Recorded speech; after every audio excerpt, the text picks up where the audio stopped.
Hello everyone, नमस्कार। हमारे YouTube channel में आपका हार्दिक स्वागत है। दोस्तों, आज की वीडियो में हम जानेंगे साल 2025 में पशुपति व्रत कब है और ये व्रत कैसे रखा जाता है, इस व्रत के नियम क्या हैं, इस व्रत का उद्यापन कब और कैसे करना चाहिए। दोस्तों, भगवान शिव के प्रिय व्रतों में से एक है पशुपति व्रत। इस व्रत का नाम शायद बहुत कम लोगों ने सुना होगा, लेकिन ये बहुत ही लाभकारी है। शास्त्रों के अनुसार पशुपति व्रत रखने से जीवन की हर परेशानी दूर हो जाती है, हर इच्छा पूरी होती है। अगर कोई अधिक बोझ के नीचे दबा हुआ हो, कर्ज से परेशान है या किसी के वैवाहिक जीवन सही नहीं है, तो इस व्रत को जरूर रखना चाहिए। ये व्रत बहुत ही आसान है और इसे रखने के लिए कोई शुभ मुहूर्त या कोई खास दिन की ज़रूरत नहीं पड़ती है। तो आज की वीडियो में हम जानेंगे साल 2025 में पशुपति व्रत कब है, ये व्रत कैसे रखा जाता है, इस व्रत में कौन से देवी देवता की पूजा होती है और पूजा विधि। साथ में जानेंगे पशुपति व्रत का उद्यापन कब और कैसे करना चाहिए। तो वीडियो शुरू करने से पहले आपसे अनुरोध है, अगर आप इस चैनल पर नए आए हैं और पहली बार आए हैं तो इस चैनल को सब्सक्राइब कर दीजिए और बेल आइकन बटन प्रेस कर दीजिए ताकि आने वाली वीडियो देख सकेंगे आप सबसे पहले। और जिन्होंने मेरा चैनल सब्सक्राइब कर दिया है उनका दिल से आभार, बहुत बहुत धन्यवाद। दोस्तों, इसी तरह मेरे चैनल के साथ जुड़े रहिएगा और अपना प्यार हमें देते रहिएगा। वीडियो को अंत तक ज़रूर देखिएगा ताकि कोई भी जानकारी छूट न जाए, क्योंकि दोस्तों आधी अधूरी जानकारी से पूरा लाभ नहीं मिलता है, इसलिए हमारे साथ अंत तक बने रहिएगा। तो आइए शुरू करते हैं। दोस्तों, साल 2025 में 3 मार्च सोमवार से पशुपति व्रत किया जाएगा। पशुपति व्रत हमेशा पूर्णिमा के दिन से, जो सोमवार का दिन हो, उसी दिन से शुरू करना चाहिए और अगर ऐसा संभव न हो तो किसी भी शुक्ल पक्ष के सोमवार से ये व्रत शुरू कर देना चाहिए। अगर ये भी संभव ना हो सके तो जो सोमवार से मन से पशुपति व्रत शुरू करने का विचार करके सोमवार से ही ये व्रत शुरू कर देना चाहिए। पशुपति व्रत करने से जीवन में चल रही सभी समस्याओं का अंत हो जाता है, क्योंकि पशुपति अस्त्र एक अमोघ अस्त्र है जिसका वार कभी खाली नहीं जाता है। इसी प्रकार पशुपति व्रत करने से मनोकामना कभी खाली नहीं जाती है, मतलब जो भी ये व्रत करता है उसकी मनोकामना कभी अधूरी नहीं रहती है, मनोकामना जरूर पूरी होती है। इस व्रत में देवों के देव महादेव की पूजा की जाती है। आइए जानते हैं पशुपति व्रत करने के लाभ। दोस्तों, जिसने भी ये व्रत किया है या जिससे मनुष्य की दुर्लभ से दुर्लभ मनोकामनाओं की सिद्धि होने लगती है, इस व्रत को करने से, ये व्रत जो है अस्त्र के समान, पशुपति व्रत भी एक अमोघ है। इसे करने से हर प्रकार की कठिनाई दूर होती है, क्योंकि इसे मात्र 5 की संख्या में ही किया जाता है। 5वें व्रत में उद्यापन किया जाता है, इसलिए ये काफ़ी असरदार और काफ़ी आसान व्रत होता है। इस व्रत को करने वाले को सबसे पहले सुबह जल्दी उठना चाहिए और इस व्रत के जो नियम हैं उन नियमों का पालन करना चाहिए। यानी कि पशुपति व्रत करने वाले को एक थाली जरूर लेनी चाहिए। थाली में पूजा की सभी सामग्री लेकर के शिव मंदिर में जाना चाहिए। ध्यान रहे, जिस थाली से सुबह पूजन करना है उसी थाली को वापस सुबह के पूजन के बाद धोना नहीं है। उस थाली में पूजा की सभी सामग्रियां लेकर और 5 दीपक लेकर शिवालय में जाना चाहिए। व्रत करने वाले का जो मन है वो शुद्ध होना अनिवार्य है। थाली में पीतल या तांबे या कांसे की थाली होनी चाहिए। सफ़ेद फूल, सफ़ेद फल यानी कि सफ़ेद फूल, बेलपत्र और नंदी जी के लिए दुर्वा, आकड़े का फूल और आकड़े के पत्ते, शमी के फूल, शमी के पत्ते, पंचामृत यानी कि दूध, दही, घी, शक्कर, शहद और शुद्ध जल जिसमें गंगा जल भी मिश्रित हो, बेलपत्र, भोग और प्रसाद के लिए कुछ सामग्री जैसे कि रोली, चंदन, घी का दिया, भस्म, इत्र, कलावा, जनेऊ, ये है पशुपति व्रत की पूजा की सामग्री। आइए अब जानते हैं व्रत की पूजा विधि। दोस्तों, पशुपति व्रत करने वाले को ब्रह्म मुहूर्त में उठ करके सभी दैनिक क्रियाओं से निवृत्त होकर के, स्नान आदि से निवृत्त होकर के शुद्ध वस्त्र धारण करें। घर में अपने देवी देवताओं की पूजा करने के बाद एक थाली तैयार करें। जिस थाली में जो मैंने अभी आपको सामग्री बताई है वो सामग्री सजाएं और किसी शिव मंदिर में जाएं। ये अगर मतलब शिव मंदिर में जाना अवेलेबल ना हो, यदि व्यवस्था दूर हो, मंदिर दूर हो और आप मंदिर ना जा सके तो घर पर भी ये पूजन कर सकते हैं। लेकिन इस पूजन को जल्दी ही फलीभूत करना है तो आप अवश्य ही शिव मंदिर में जरूर जाएं। सबसे पहले भगवान भोलेनाथ को गंगा जल मिले हुए जल से स्नान कराएं। इसके बाद दूध, दही, घी, शक्कर, शहद से यानी कि सभी चीज़ें एक एक करके सभी चीज़ों से भगवान भोलेनाथ का अभिषेक करें। जब सभी अभिषेक पूर्ण हो जाए तो अंत में फिर स्वच्छ जल से महादेव को स्नान कराएं।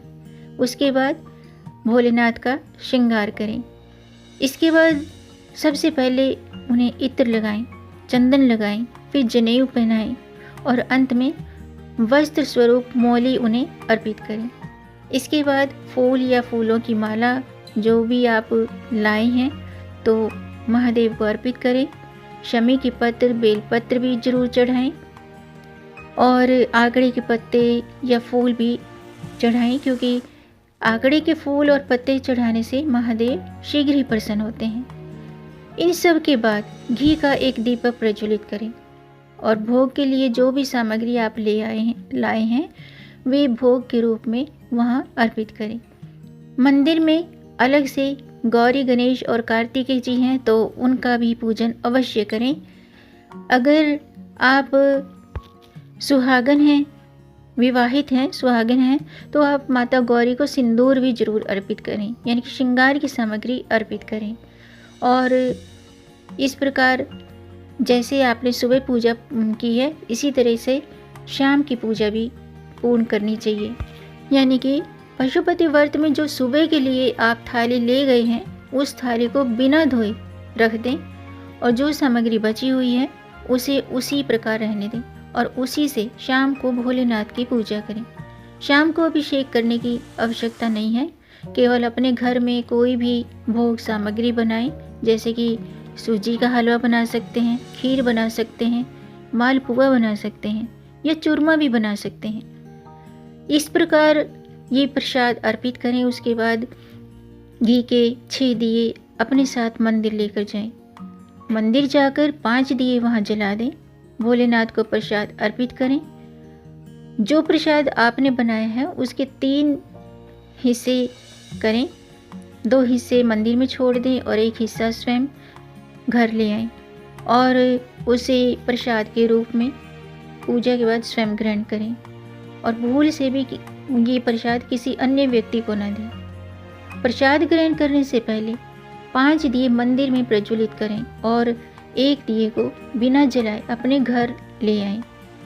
इस दिए को घर के चौखट पर, यानी कि आप अपने घर की तरफ मुंह कर लें और फिर आपका दाहिना हाथ जिधर हो उस दाहिने हाथ की तरफ घर की चौखट पर घी का दिया जला दें और भोलेनाथ को प्रणाम करके अपनी मनोकामना की पूर्ति के लिए प्रार्थना करें और फिर घर में आकर जो तीसरा हिस्सा आप मंदिर से लाए हैं उसे प्रसाद के रूप में ग्रहण करें। इस प्रकार ये पशुपति व्रत की शाम की पूजा भी पूर्ण हो जाती है। आइए जानते हैं पशुपति व्रत की उद्यापन की विधि क्या है। दोस्तों, पशुपति व्रत का उद्यापन व्रत के 5वें दिन ही किया जाता है। उद्यापन की सारी विधि सामान्य वही रहेगी जो हम प्रतिदिन यानी कि डेली पूजा करते हैं। 5 दीपक जलाते हैं, प्रसाद का 3 हिस्सा करते हैं। उसके अलावा एक काम और करना होता है। उद्यापन के दिन थोड़ा सा सीधा यानी कि कच्चा अनाज ले लिया जाता है और एक नारियल उस पर 5 बार कलावा लपेट कर 11 या 21 रुपये शिव मंदिर में भगवान भोलेनाथ से अपनी मनोकामना कहते हुए वहाँ पर रख दें। फिर उसे दक्षिणा स्वरूप सीधा है किसी ब्राह्मण को देकर घर चले हैं। बस यही है पशुपति व्रत के उद्यापन की विधि। इस प्रकार व्रत करने से महादेव सभी मनोकामनाएं पूर्ण कर देते हैं। अब जानते हैं कि पशुपति व्रत कब से शुरू करना चाहिए, कब करना चाहिए। दोस्तों, इस व्रत को किसी महीने के कृष्ण पक्ष या शुक्ल पक्ष में किया जा सकता है। बस ध्यान रखिएगा कि इस व्रत को करने के लिए सोमवार का दिन होना चाहिए। अगर मन के मुताबिक फल पाना चाहते हैं तो इस व्रत को विधि विधान के साथ करना चाहिए। शास्त्रों के मुताबिक इस व्रत को पूरे 5 सोमवार तक करना चाहिए, तभी इस व्रत का फल मिलता है। इस व्रत के नियम भी हैं। हर व्रत की तरह इस व्रत के भी कुछ नियम हैं, यानी कि सुबह भगवान शिव के मंदिर जाएं, उन्हें बेलपत्र और पंचामृत अर्पित करें, सुबह के समय फलाहार करें, शाम के समय भगवान शिव को भोग लगाने के लिए कुछ मीठा बनाएं, उसके 3 हिस्से करें और उसमें से एक हिस्सा अपने लिए निकाल लें, बाकी 2 हिस्से भोलेनाथ को अर्पित कर दें अपनी मनोकामना को कह करके। शाम को मंदिर जाते समय भोग के साथ 6 दीपक लेकर जाएं, उनमें से 5 दीपक भोलेनाथ के सामने जला के रख दें और बचा हुआ 1 दीपक वापस घर ले आएं। इस दिए को घर में प्रवेश करने से पहले अपने राइट साइड में रख दें और घर के अंदर प्रवेश करें। व्रत खोलते समय उस प्रसाद के एक हिस्से को आप ग्रहण कर लें। इस दिन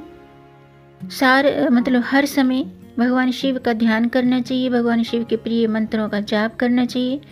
भगवान शिव का जो प्रिय मंत्र है और बहुत ही सरल है वो है ओम नमः शिवाय या ओम नमः शिवाय नमो नीलकंठाय।